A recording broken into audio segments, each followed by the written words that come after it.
Hai Sobat Misteri, balik lagi bersama gua Ridwan.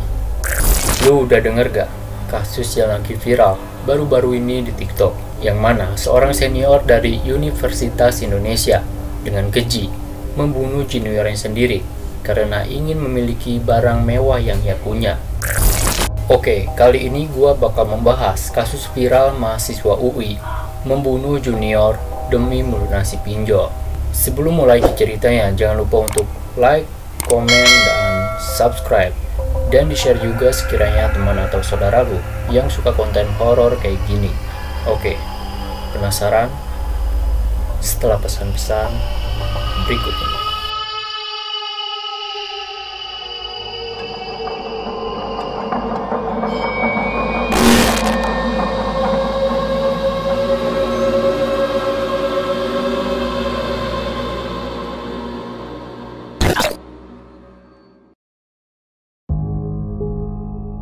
Oke, Muhammad Naufal Zidan yang lahir di Probolinggo pada tahun 2004 ini adalah anak dari pasangan Bapak Sohibi Arif dan Ibu Elvira Rustiana.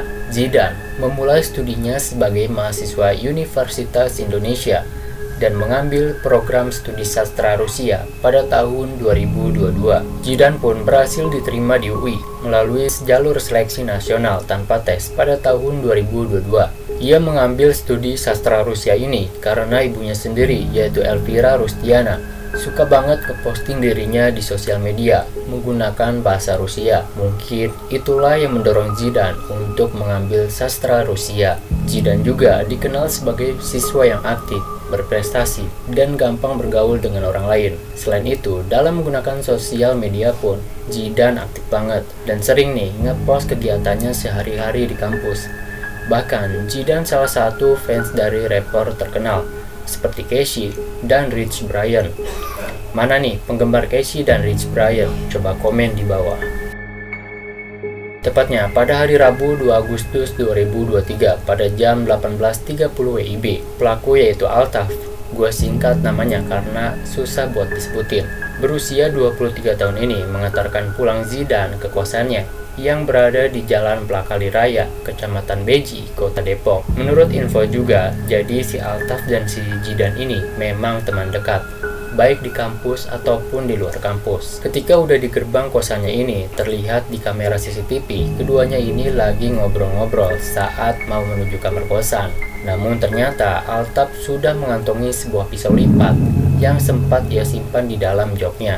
Ketika mereka di dalam kosan, mereka ngobrol-ngobrol santuy lah sambil sebat gitu. Dan gak berselang lama, Altaf berpura-pura mau pamit pulang. Keduanya pun berdiri, dan dari situlah hal keji terjadi. Di saat itulah Altaf mengeluarkan pisau lipatnya dan menikam bagian badan Zidan. Namun Zidan sempat melawan dengan menggigit tangan Altaf. Dari gigitan itulah, kemudian Altaf menikam leher dan dada Zidan berulang kali, sampai akhirnya Zidan meninggal di tempat. Setelah Zidan tumbang, kemudian Altaf mencari kantong plastik sampah, ya karena ukurannya yang besar. Kemudian mayat Zidan ini dimasukkan ke dalam plastik itu, dan disimpanlah di bawah kasur kamar kosannya. Selain itu juga, karena banyak sekali darah di lantai, Altaf mencari kapur barus untuk menutupi bekas darah dan mayat si Zidan ini. Dari situlah kemudian Altaf mengambil barang-barang Zidan seperti iPhone, matchbook, dompet, dan lain sebagainya. Masih di hari yang sama, tepatnya Rabu malam. Memang ya, biasanya si Zidan ini sering berkomunikasi nih dengan orang tuanya ketika selesai dari kegiatannya. Namun pada hari itu, ketika ibu dari si Zidan ini mencoba menghubungi si Zidan, tidak ada respon sama sekali. Dikarenakan aneh tidak ada kabar dari anaknya, Bu Elvira kemudian menghubungi pemilik kos.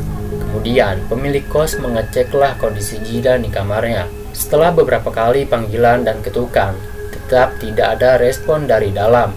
Dan pemilik kos pun tidak melihat Zidan di kamarnya. Karena hal itu, pemilik kos berbicara kepada ibu Zidan melalui telepon. Mungkin si Zidannya lagi di tempat temannya, Bu, tutur si pemilik kosan. Kemudian kebesokan harinya pada tanggal 3 Agustus 2023, Karena masih belum ada kabar dari Zidane, akhirnya Bu Elvira meminta Teguh Setiaji selaku paman Zidane untuk mengecek langsung ke kosan Zidane kebesokan harinya. Kemudian pada hari Jumat 4 Agustus 2023, paman korban datanglah ke kosan untuk mengecek keponakannya itu. Setelah dicek, ternyata pintunya itu terkunci dari luar. Kemudian pamannya ini meminta kunci serep lah kepada si pemilik kos. Setelah kamarnya dibuka, pamannya ini melihat kondisi kamar yang berantakan serta banyak sekali berserakan kapur barus di mana-mana. Setelah pamannya ini mengecek sekitaran ruangan dan menemukan kantong kresek berwarna hitam yang tersimpan di bawah kasur. Setelah dicek dan dibuka, ternyata isi dalam kantong hitam itu adalah mayat Zidane yang sudah terbujur kaku.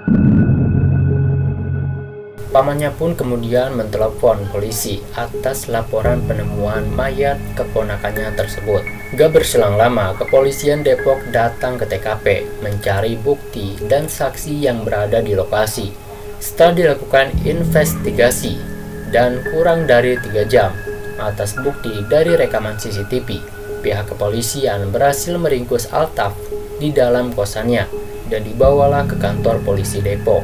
Setelah Altaf diinterogasi oleh pihak kepolisian dan menurut penataran dari Wakasatreskrim Depok, AKP Nirwan Pohan mengungkapkan Altaf tega menghabisi nyawa Zidane dikarenakan memiliki hutang pinjol dan habis mengalami kerugian dari investasi kriptonya. Jadi tidak ada masalah atau dendam kepada Zidane dikarenakan hilang arah dan tidak ada jalan keluar, itulah Altaf mempunyai niat jahat. Pada Rabu sore itulah Altaf terbesit ide jahat untuk menguasai harta Zidane untuk melunasi hutang pinjolnya. Dari kasus ini, polisi menetapkan Altaf sebagai tersangka kasus pembunuhan berencana dengan pasal 340 atau 338 dengan ancaman hukuman mati atau penjara seumur hidup dan paling pendek adalah 20 tahun penjara. Bagaimana menurut kalian atas kasus yang gua bahas kali ini? Coba komen di bawah. Cukup sekian untuk video kali ini. Jika ada salah-salah kata atau data yang kurang lengkap, silakan dikoreksi di kolom komentar. Jangan lupa untuk like, komen, dan subscribe. Kemudian di-share juga sekiranya teman atau saudara lu yang suka konten horor kayak gini. Gua Ridwan, cabut dulu.